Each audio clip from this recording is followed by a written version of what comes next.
2 piso. 2 piso. Liit. Siliit. Malaki pa kutsara eh. Laki na kutsara. 2 piso.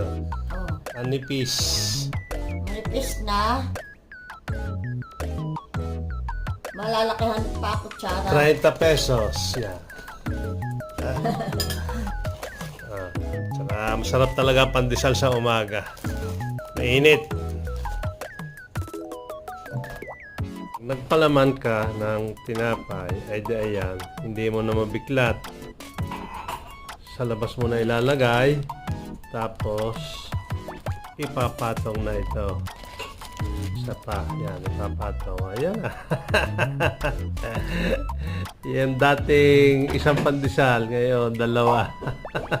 2 na ang katumbas.